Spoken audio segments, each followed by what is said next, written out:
Good morning all. Today we are going to learn 9th standard geography chapter 2 വിശാല സമതല ഭൂവിൽ എന്ന് പറയുന്ന ചാപ്റ്ററിന്റെ ബാക്കി ഭാഗമാണ് നമ്മൾ ഇന്നിവിടെ ഡിസ്കസ് ചെയ്യാൻ പോകുന്നത്. അപ്പോൾ നമ്മൾ ഏതാണ് കഴിഞ്ഞ ക്ലാസ്സിൽ പഠിച്ചത്? ഗംഗാ സമതലത്തെ കുറിച്ചാണ് പഠിച്ചു നിർത്തിയത് അല്ലേ? അപ്പോൾ ഈ ഗംഗാ സമതലത്തെ വീണ്ടും മൂന്നായിട്ട് ഭൂമിശാസ്ത്രപരമായ സവിശേഷതകളെ അടിസ്ഥാനപ്പെടുത്തി വീണ്ടും ഡിവൈഡ് ചെയ്തിട്ടുണ്ട്. അപ്പോൾ നമ്മൾ ഗംഗാ സമതലം പഠിച്ചു അല്ലേ? അതുപോലെ ഏത് പഠിച്ചു? പഞ്ചാബ് ഹരിയാന സമതലം. അത് ഏതിന്റെ ഭാഗമായിട്ടാണ് നമ്മൾ പഠിച്ച? ഉത്തരേന്ത്യൻ സമതലത്തിന്റെ പ്രാദേശിക വിഭാഗങ്ങളാണ്. ഒന്ന് രാജസ്ഥാൻ സമതലം, രണ്ട് പഞ്ചാബ് ഹരിയാന സമതലം, മൂന്ന് ഗംഗാ സമതലം. ഈ ഗംഗാ സമതലത്തെ ഭൂമിശാസ്ത്രപരമായ സവിശേഷതകളെ അടിസ്ഥാനമാക്കി വീണ്ടും മൂന്നായിട്ട് ഡിവൈഡ് ചെയ്തിട്ടുണ്ട്. ഏതൊക്കെയാണ്? ഉപരിഗംഗാ സമതലം, മധ്യഗംഗാ സമതലം, കീഴ്ഗംഗാ സമതലം. ഏതൊക്കെയാണ്? ഉപരിഗംഗാ സമതലം, മധ്യഗംഗാ സമതലം, അതുപോലെ കീഴ്ഗംഗാ സമതലം. ഈ മാപ്പിൽ കൊടുത്തിട്ടുണ്ട്. കീഴ്ഗംഗാ സമതലത്തിൽ ഉൾപ്പെടുന്നത് ഏതൊക്കെ? മധ്യഗംഗാ സമതലത്തിൽ ഉൾപ്പെടുന്നത് ഏതൊക്കെ? ഉപരിഗംഗാ സമതലത്തിൽ ഉൾപ്പെടുന്നത് ഏതൊക്കെ? ഈ മാപ്പ് നല്ല പോലെ നോക്കി വെക്കണം. ഓക്കെ, അപ്പോ ബ്രഹ്മപുത്ര സമതലം ഏതൊക്കെയാണെന്ന് നോക്കാം. അപ്പോൾ ഗംഗാ സമതലത്തിന് വിഭാഗങ്ങൾ ഏതൊക്കെയാണ്? കീഴ്ഗംഗാ സമതലം, മധ്യഗംഗാ സമതലം, ഉപരിഗംഗാ സമതലം. അടുത്ത് നമ്മൾ പഠിക്കാൻ പോകുന്നത് ഈ പ്രാദേശിക വിഭാഗത്തിന്റെ ഒരു ഭാഗമാണ് ബ്രഹ്മപുത്ര സമതലം. എന്താണെന്നാണ് നമ്മൾ നോക്കാൻ പോകുന്നത്. അതായത് ബ്രഹ്മപുത്ര സമതലം എന്ന് പറയുമ്പോൾ ഉത്തരേന്ത്യൻ സമതലത്തിന്റെ ഏറ്റവും കിഴക്ക് ഭാഗമായ ബ്രഹ്മപുത്ര സമതലം എന്ന് പറയുന്നത് ബ്രഹ്മപുത്ര താഴ്വര, അസം താഴ്വര, അസം സമതലം എന്നിങ്ങനെ വ്യത്യസ്ത പേരുകളിലാണ് ഈ ബ്രഹ്മപുത്ര സമതലത്തെ അറിയപ്പെടുന്നത്. അപ്പൊ ഇത് എവിടെയാണ്? ഉത്തരേന്ത്യൻ സമതലത്തിന്റെ കിഴക്ക് ഭാഗത്തായിട്ടാണ് ബ്രഹ്മപുത്ര സമതലം കാണുന്നത്. ബ്രഹ്മപുത്ര സമതലത്തെ മറ്റുള്ള പേരുകൾ ഏതൊക്കെയാണ് അറിയപ്പെടുന്നത് എന്ന് ചോദിച്ചാൽ ബ്രഹ്മപുത്ര താഴ്വര, അസം താഴ്വര, അസം സമതലം എന്നിങ്ങനെ വ്യത്യസ്ത പേരുകളിലാണ് അറിയപ്പെടുന്നത്. അതുപോലെ തന്നെ അസമിന്റെ കിഴക്കേ അറ്റം മുതൽ ബംഗ്ലാദേശ് അതിർത്തിക്കടുത്തുള്ള ദുബ്രിയുടെ പടിഞ്ഞാറ് വരെ വ്യാപിച്ചു കിടക്കുന്ന ഈ സമതലത്തിന് എത്ര വ്യാപ്തി ഉണ്ടെന്ന് നോക്കാം. അതായത് 720 കിലോമീറ്റർ നീളവും ശരാശരി 60 മുതൽ 70 കിലോമീറ്റർ വരെ വീതിയും ഉണ്ട് എന്ന് ഓർത്തുവെക്കുക. അതുപോലെ ബ്രഹ്മപുത്ര സമതലത്തിന്റെ ഭൂരിഭാഗം പ്രദേശങ്ങളും സ്ഥിതി ചെയ്യുന്നത് ഈ ഒരു അസമിലാണ് എന്നും ഓർത്തുവെക്കുക. അപ്പോൾ ബ്രഹ്മപുത്ര സമതലത്തിന്റെ ഭൂരിഭാഗവും സ്ഥിതി ചെയ്യുന്നത് ഏത് സമതലത്തിലാണെന്ന് ചോദിച്ചാൽ ഏതാണ്? അസമിലാണ് എന്ന് ഓർത്തുവെക്കുക. അതുപോലെ പൊതുവെ ഉത്തരേന്ത്യൻ സമതലത്തിന്റെ കിഴക്കോട്ടുള്ള തുടർച്ചയായിട്ടാണ് ബ്രഹ്മപുത്ര സമതലത്തെ കണക്കാക്കുന്നതെങ്കിലും ഭൂമിശാസ്ത്രപരമായി നോക്കുകയാണെങ്കിൽ ബ്രഹ്മപുത്ര സമതലം വേറിട്ടാണ് നിൽക്കുന്നത്. വടക്കു കിഴക്കൻ ഹിമാലയവും അതുപോലെ കിഴക്ക് പത്കായ് നാഗാ കുന്നുകളും തെക്ക് ഗാരോ ഖാസി ജയന്തിയ കുന്നുകളും മിക്കീർ കുന്നുകളും ചേർന്ന് ഈ സമതല വിഭാഗത്തെ വേർതിരിച്ച് നിർത്തുന്നു. ബ്രഹ്മപുത്ര സമതലത്തിന്റെ പടിഞ്ഞാറായി കീഴ്ഗംഗാ സമതലം സ്ഥിതി. അപ്പോൾ എവിടെയാണ് കീഴ്ഗംഗാ സമതലം സ്ഥിതി ചെയ്യുന്നതെന്ന് ചോദിച്ചാൽ ബ്രഹ്മപുത്ര സമതലത്തിന്റെ പടിഞ്ഞാറായിട്ടാണ് കീഴ്ഗംഗാ സമതലം സ്ഥിതി ചെയ്യുന്നത്. എവിടെയാണ്? ബ്രഹ്മപുത്ര സമതലത്തിന്റെ പടിഞ്ഞാറായിട്ടാണ് കീഴ്ഗംഗാ സമതലം സ്ഥിതി ചെയ്യുന്നതെന്ന് ഓർത്തുവെക്കുക.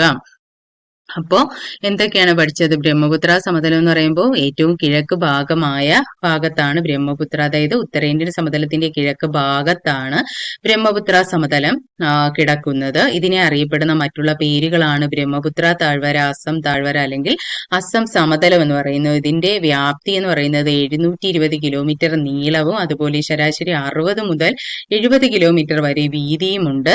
അതുപോലെ ഇതിനെ എന്താണ്? ബ്രഹ്മപുത്ര സമതലത്തെ കിഴക്കോട്ടുള്ള ഉത്തരേന്ത്യൻ സമതലത്തിന്റെ തുടർച്ചയായിട്ട് കണക്കാക്കാവുന്നുവെങ്കിലും ഭൂമിശാസ്ത്രപരമായി ബ്രഹ്മപുത്ര സമതലം എങ്ങനെയാണ്? വേറിട്ടാണ് നിൽക്കുന്നത്. അതായത് വടക്ക് കിഴക്കൻ ഹിമാലയവും അതുപോലെ കിഴക്ക് പത്കായ് നാഗാ കുന്നുകളും തെക്ക് ഗാരോ ഖാസി ജയന്തിയ കുന്നുകളും മികിർ കുന്നുകളും ചേർന്ന് ഈ സമതല ഭാഗത്തെ വേർതിരിച്ചു നിർത്തുന്നു എന്നാണ് പറയുന്നത്.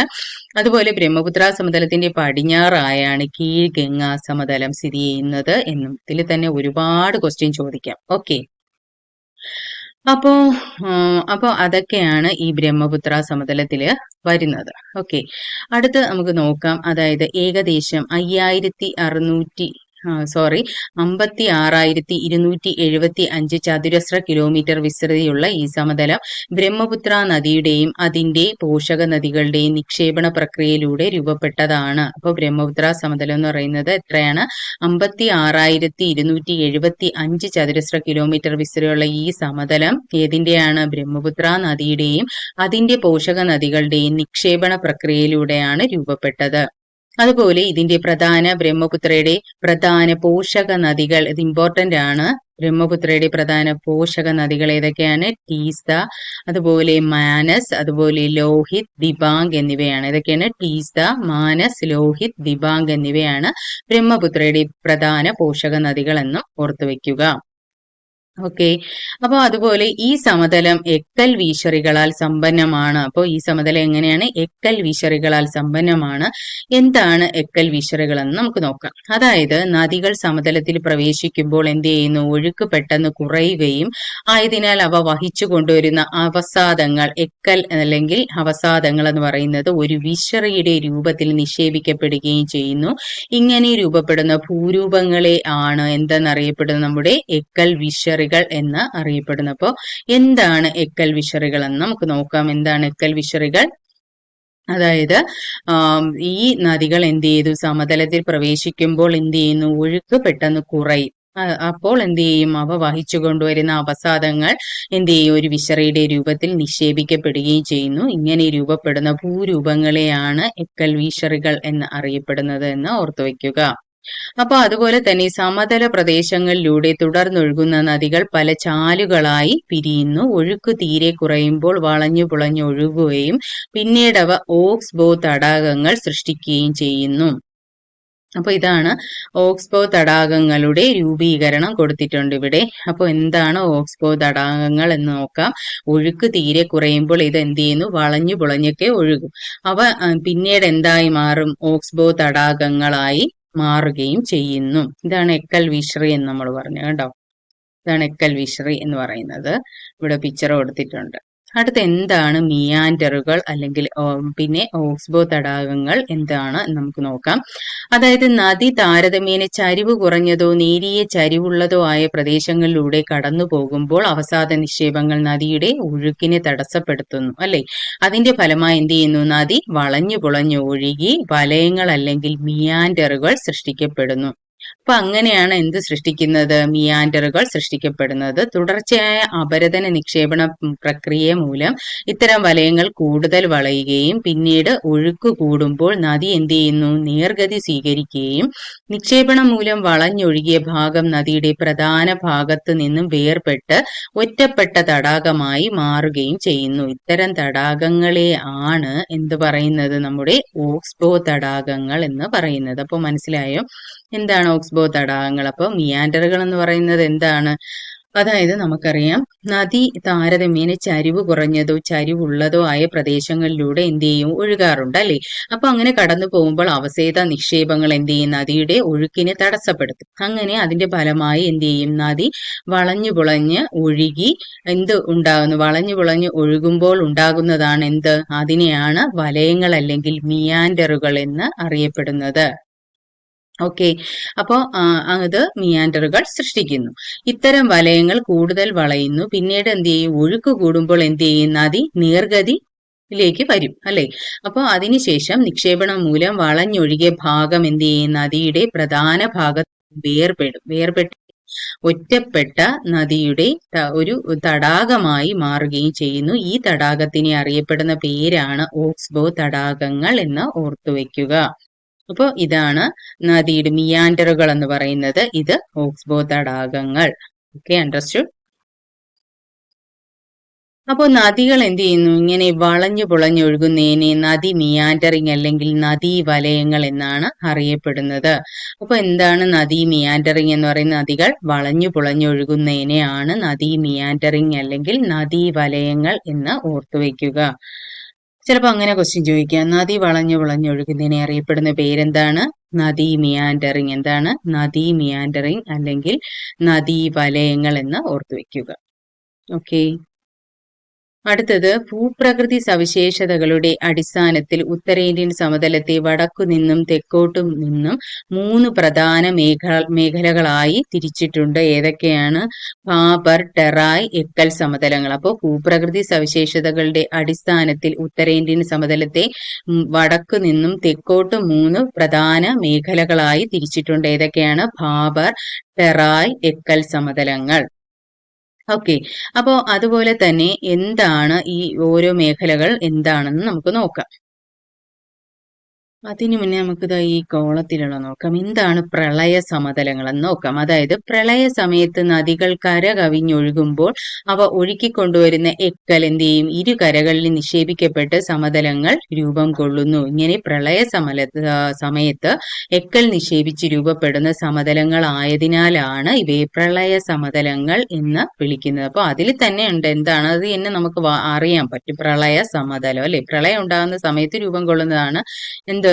പ്രളയ സമതലങ്ങൾ. അതായത് പ്രളയ സമയത്ത് എക്കൽ നിക്ഷേപിച്ച് രൂപപ്പെടുന്ന സമതലങ്ങൾ ആയതിനാലാണ് ഇതിന് പ്രളയ സമതലങ്ങൾ എന്ന പേര് കിട്ടിയത്. കൃഷിക്ക് എന്താണ്? എക്കൽ മണ്ണ് വളരെ അനുയോജ്യമാണ്. അതുകൊണ്ട് പ്രളയ സമതലങ്ങളിലാണ് ലോക പ്രശസ്തമായ പല നദീതട സംസ്കാരങ്ങളും ഉടലെടുത്തത്.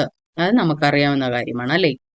അപ്പൊ അതുപോലെ തന്നെ സിവാലിക് പർവ്വത നിരയ്ക്ക് സമാന്തരമായി അതിന്റെ തെക്കു ഭാഗത്ത് കാണപ്പെടുന്ന ഭാഗത്തെയാണ് ഭാബർ എന്ന് പറയുന്നത്. അപ്പോൾ സിവാലിക് പർവ്വത നിരയ്ക്ക് സമാന്തരമായി തെക്കു ഭാഗത്ത് കാണുന്ന ഭാഗത്തെ അറിയപ്പെടുന്ന പേര് എന്താണെന്ന് ചോദിച്ചാൽ എന്താണ്? ഭാബർ ആണെന്ന് ഓർത്തു വെക്കുക. അതുപോലെ സിവാലിക് മലയടിവാരത്തിന് സമാന്തരമായി ചരിവ് അവസാനിക്കുന്നിടത്തു നിന്നും ഏകദേശം 8 കിലോമീറ്റർ മുതൽ 10 കിലോമീറ്റർ വരെ വിസ്തൃതിയുള്ള ഇടുങ്ങിയ ഭൂഭാഗമാണ് ഭാബർ. അതുപോലെ പർവ്വത ഭാഗത്ത് നിന്നും വരുന്ന നദികൾ കൊണ്ടുവരുന്ന ഉരുളൻ കല്ലുകളും പാറകളും നിശ്ചയാണ് ഈ സ്ഥലം രൂപപ്പെട്ടിട്ടുള്ളത്. ഈ ഉരുളൻ ഭാഗം, അതായത് ഈ ഉരുളൻ കല്ലുകളുടെയും അതുപോലെ പാറകളുടെയും അടിയിലൂടെ നദികൾ ഒഴുകുന്നതിനാൽ നദികൾ ഈ ഭാഗങ്ങളിൽ എന്ത് ചെയ്യുന്നില്ല? ദൃശ്യമാകുന്നില്ല എന്നാണ് പറയപ്പെടുന്നത്. അപ്പൊ എന്താണ് ഭാബർ എന്നാണ് നമ്മൾ നോക്കിയത്. എന്താണ് ഭാബർ? ഭാബർ എന്ന് പറയുന്നത് സിവാലിക് പർവ്വത നിരയ്ക്ക് സമാന്തരമായി അതിന്റെ തെക്ക് ഭാഗത്ത് കാണുന്ന ഭാഗത്തെയാണ് ഭാബർ എന്ന് പറയുന്നത്.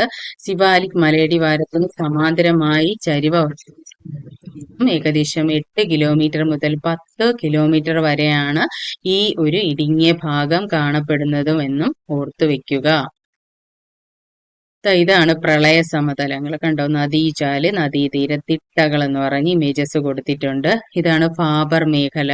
ഇനി അടുത്ത് നമ്മൾ ടെറായ് മേഖലയൊക്കെ പഠിക്കാൻ പോവുകയാണ്. ഓക്കെ. അപ്പൊ ഭാബർ മേഖലയ്ക്ക് സമാന്തരമായി ഏകദേശം 10 കിലോമീറ്റർ മുതൽ 20 കിലോമീറ്റർ വരെ വീതിയിൽ കാണപ്പെടുന്ന വെള്ളക്കെട്ടുള്ള ചതുപ്പ് നിലങ്ങളെയാണ് ടെറായ് എന്നറിയപ്പെടുന്നത്. അപ്പൊ ടെറായ് എന്ന് പറയുന്നത് എന്താണ്? ചതുപ്പ് നിലങ്ങളാണ്. അതാണ് ടെറായ്. ഭാബർ മേഖലയിൽ അപ്രത്യക്ഷമാകുന്ന നദികൾ എന്ത് ചെയ്യുന്നു? ഈ ടെറായ് മേഖലയിൽ പുനർജനിക്കുന്നു എന്നാണ് പറയുന്നത്. ടെറായ് മേഖലയിലാണെങ്കിൽ സമ്പുഷ്ടമായ സ്വാഭാവിക സസ്യജാലങ്ങളും ധാരാളം ജീവിവർഗങ്ങളുമൊക്കെ ഇവിടെ ഉണ്ട്. ടെറായ് മേഖലയ്ക്ക് തെക്കായി പുതിയതും പഴയതുമായ എക്കൽ നിക്ഷേപങ്ങളാൽ രൂപപ്പെട്ട സമതല ഭാഗത്തെയാണ് എക്കൽ സമതലങ്ങൾ എന്ന് പറയുന്നത്. അപ്പൊ അതും ഒരു ക്വസ്റ്റ്യൻ ആണ്. ടെറായ് മേഖലയ്ക്ക് തെക്കായി പുതിയതും പഴയതുമായ എക്കൽ നിക്ഷേപങ്ങളാൽ രൂപപ്പെടുന്ന മേഖല അറിയപ്പെടുന്ന പേരാണ് എക്കൽ സമതലങ്ങൾ. ഓക്കെ. അതായത് പഴയ എക്കൽ നിക്ഷേപങ്ങളെ ഫംഗർ എന്നും പുതിയ എക്കൽ നിക്ഷേപങ്ങളെ ഖാദർ എന്നും അറിയപ്പെടുന്നു. ഇത് ഇമ്പോർട്ടന്റ് ആണ്. പഴയ എക്കൽ നിക്ഷേപങ്ങളെ എന്തെന്നറിയപ്പെടുന്നു? ഫംഗർ എന്നും പുതിയ എക്കൽ നിക്ഷേപങ്ങളെ ഖാദർ എന്നും അറിയപ്പെടുന്നു. കൂടാതെ നിക്ഷേപണ ഭൂരൂപങ്ങളായ നദീജന്യ ദ്വീപുകൾ, മണൽ വരമ്പുകൾ, ഡെൽറ്റകൾ എന്നിവ ഈ മേഖലയുടെ സവിശേഷതകളാണ്.